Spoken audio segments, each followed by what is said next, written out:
네, 올 들어 주가 상승세가 아주 가팔랐던 한화 에어로스페이스 1분기 실적 어닝 쇼크를 기록한 이후에 좀처럼 방향성을 찾지 못하고 있습니다. 이 조단위 수주 그리고 실적 부진 두 사이의 간극을 한번 좁혀봅니다. 산업일보 고영욱 기자 나와 있습니다. 고 기자, 우선 뭐 잊어버리신 분들을 위해서 지금 1분기 어닝 쇼크를 기록했죠? 네. 한화 에어로스페이스 1분기 실적은 이제 매출은 약 1조 8,500억 원, 그리고 영업이익은 374억 원을 기록했습니다. 매출은 이제 지난해 1분기보다 9% 줄었고요. 그리고 영업이익은 83% 줄었습니다. 사업 부문별로 좀 살펴보겠습니다. 지상 방산 부분의 경우에는 매출이 22%, 영업이익이 92% 줄었고요. 항공우주 사업 부문의 경우 매출은 14% 늘었지만 영업이익은 82% 줄었습니다. 다행히 이제 한화비전과 한화시스템은 매출과 이익 모두 성장했습니다. 지상방산과 항공우주가 특히 영업이익이 크게 줄었다. 네. 왜 그런 거예요? 이게 이제 우선 이제 지상방산 같은 경우에는 그 이제 1분기에 그 폴란드로 가는 수출 물량이 하나도 없었습니다.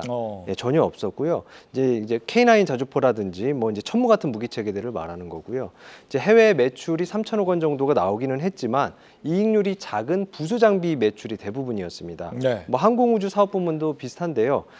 이제 매출은 늘었지만 이익률이 높지 않은 사업 부분의 그 매출이 늘어난 것이어서 이제 영업이익이 오히려 이제 떨어졌습니다.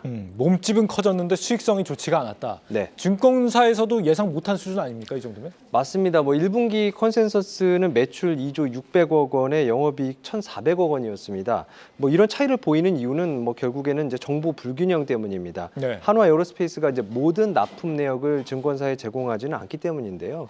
뭐 실적 발표 이후에 이제 나온 증권사들의 코멘트들을 좀 살펴보면은 뭐 예상은 했지만 이 정도일 줄은 몰랐다라든지 아니면 이제 실망은 했지만 걱정은 안 한다는 정도는 좀 정리를 할 수 있는데요. 한화 에어로스페이스 측 역시 이제 이번 실적에 대해서 이제 걱정은 안 한다고 설명을 했습니다. 이제 2분기부터 폴란드 물량이 본격 수출이 되기 때문에 연간 실적은 증권사 컨센서스가 대체로 맞을 것이라고 설명했습니다. 연간 실적 전망치는 매출 약 10조 9천억 원, 영업이익 9,030억 원 수준입니다. 달성하면 사상 최대 수준입니다. 2분기가 진짜 중요하다 이건데 네. 폴란드 수출권 지금 어떻게 되고 있습니까? 우리가 그때 뭐 2차 수출권도 단독 보도하고 했잖아요. 예, 맞습니다. 그 이제 최근에 이제 지난달이죠. 벌써 지난달 25일에 한화 에어로스페이스가 폴란드 군비청과 함께 이제 천무 72대 2차 실행 계약을 체결을 했습니다. 네. 우리 돈으로 2조 2,600억 원 수준이고요. 그러면서 이제 수주 잔고를 30조 3천억 원으로 늘렸습니다. 다만 이제 조건이 하나 붙었습니다. 오는 11월까지 한국과 폴란드 그 금융 당국 간에 별도의 금융 계약이 체결이 돼야 이번 계약의 효력이 발생한다는 내용입니다. 추가 계약이 성사된 이후에 이제 정부는 정책 금융 지원 방안을 논의 중인 것으로 알려졌는데요. 이제 그런데 이제 이것보다 더 급한 게 있습니다. 지난해 11월 맺은 계약입니다. 3조 5천억 원 규모의 그 K9 자주포 폴란드 수출 계약인데요. 이 계약도 금융당국 간의 계약이라는 조건이 붙었는데 시한이 다음 달까지입니다. 이 금융당국 간 계약이라는 게 우리가 돈을 빌려주고 그걸로 우리 무기를 사주고 그런 개념인 네, 계약인 맞습니다. 거죠? 네, 그 이게 개념입니다. 지난번에 수출입은행법 개정안 통과되면서 해결된 거 아니었습니까? 네, 일단은 그 수출입은행법 그 개정안이 통과되면서 이제 자본금을 10조 원으로 늘리는 이제 방안은 이제 통과가 됐지만 아직 그 실제 자본금을 확충을 해야 하는 이 이행은 아직 이루어지지 않았습니다.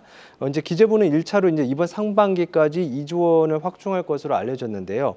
이렇게 되면 이제 현행법에 따라서 한화 에어로스페이스는 그 수출권에 지원할 수 있는 금액이 이제 8천억 원으로 늘어나고요. 네. 하지만 이걸로는 충분하지 않아서 추가적인 방안을 마련해야 합니다. 그렇군요. 금융 계약이 또 실제로 이행되는지 추가로 지켜봐야 될 것 같습니다. 산업일보 고영욱 기자였습니다.